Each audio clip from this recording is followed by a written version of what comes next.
The singing cowboys, part of our musical heritage. A time gone by that seems simpler and happier.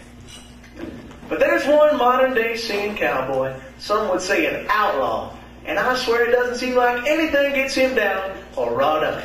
And Lord knows over the last few years he's had plenty of reason to be. What with all that tax trouble? You call that tax trouble? I have tax trouble. Had to hand over his hill country ranch, all his horses and his oil paintings. His satellite dish. Everything. And afterwards he still owed the government millions of dollars. I felt so sorry for him. Then there was that business on the highway in Hewitt. It was late at night and he knew he was too sleepy to be driving safely, so he pulls over to take a nap. And then this policeman wakes him up and hauls him down to the jailhouse like a common criminal. He shouldn't have been doing what he was doing. Sleeping? He shouldn't have had what he had in his ashtray. He wasn't smoking it. But he had it, and it's against the law. Well, I'm not saying that he should break the law or that it's okay for anyone to break the law. It's just that someone so hell-bent on living the wild life, 4 marriages, 4 divorces, and whose claim is being one of the original outlaws, ran with Waylon Christopherson and Johnny Cash, and who's known to be the only country musician to manage to sneak up on the roof of the White House so he could enjoy the view. Now that had to be against the law. Well, as I said, I'm not about to stand up here and advocate law breaking. The law should not be broken. Never. Period.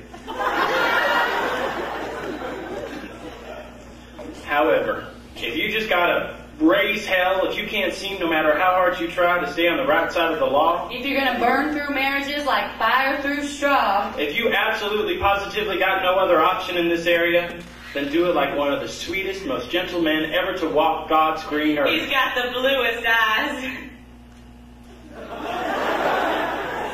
One of the greatest American songwriters of all time, from just 2 hours up the highway at Abbott, Texas, your friend and mine, Mr. Willie Nelson. Yes.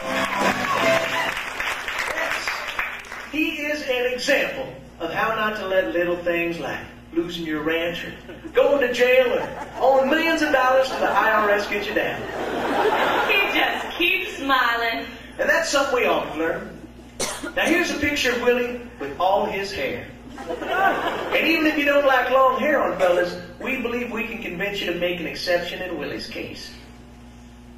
Now I think you understand why he grew his hair and his beard out. He looked a whole lot better that way. Like a caterpillar changing into a butterfly, Willie had to go through numerous permutations before arriving at the classic Willie. Again, here he is at the larval stage. Look-wise, that is. He was a great songwriter from the get-go.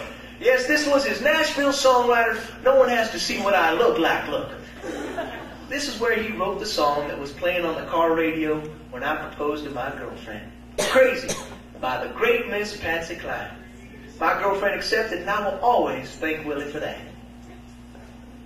Now here's Willie during his Heidi phase, which is clearly not, as some suggested, a reference to Pippi Longstocking. The nerve! Note the length of the pigtails. This was, for obvious reasons, a transitional look. Well, he's got healthy hair. You gotta give him that.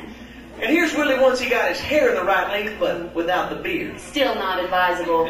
No, this is a face that demands a beard.